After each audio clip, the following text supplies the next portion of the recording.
Well, on to other news now, and cyclists will stage another mass protest later tonight. They want Boris Johnson to redesign London streets, saying they need to be made safer for cyclists. 3 cyclists have died on the capital's roads in the last 3 weeks. Luke Hanrahan reports. A city on 2 wheels. Hundreds of thousands are now travelling by bike. With 3 deaths in 3 weeks, it's not hard to see why cyclists want more protection. A war zone between HGVs and bikes, where one side always loses. The question is, what can cyclists do now to protect themselves?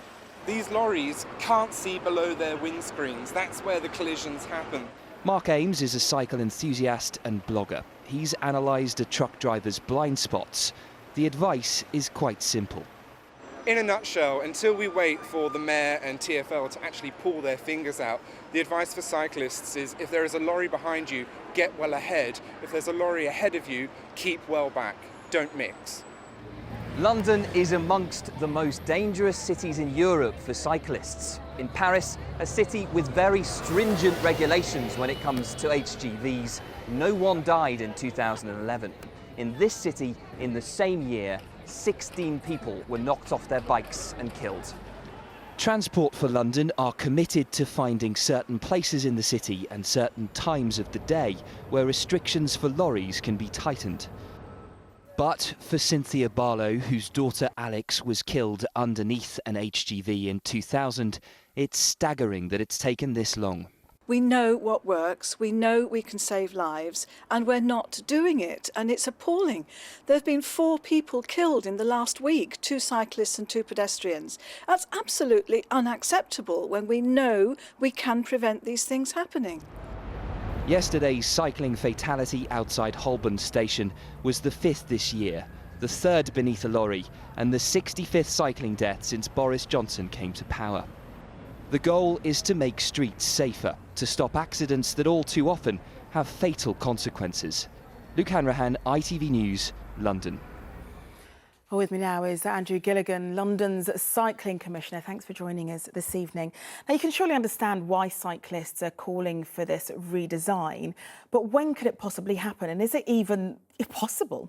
We're doing absolutely everything they want us to do. The only difference between us is timing. They want it instantly, they want it overnight. And we say that's just not possible. These things have to take time. OK, so can we get a timescale? Every project needs to have a timescale.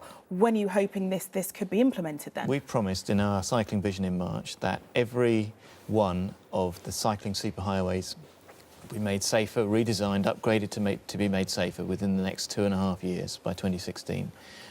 We promised that the most dangerous junctions will be made safer over the next 3 years. We promised a whole range of new cycling routes, including a fully segregated route through central London. In fact, 2 fully segregated routes now we've just agreed on, and a whole range of quiet way backstreet routes. But these things take time. We've got to square all the local councils who own 95% of the roads. We've got to make sure it works. We've got to make sure that it doesn't make things more dangerous. We can't do it instantly. We can't do it yesterday. But there are surely small things that can be done. For instance, the accident that was at Holborn yesterday in which someone died, that is quite a busy junction and sometimes a dangerous junction even for motorists.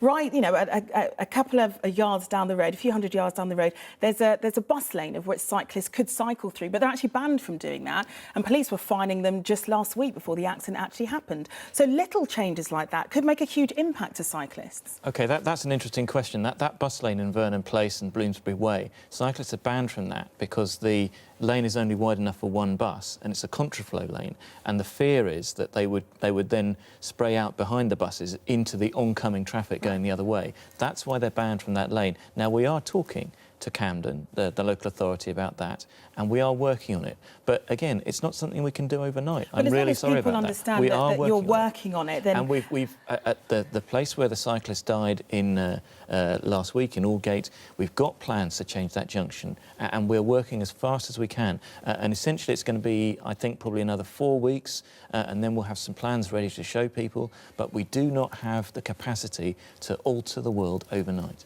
Okay. People have got to understand that. Well, Andrew Gilligan, thank you very much for joining us.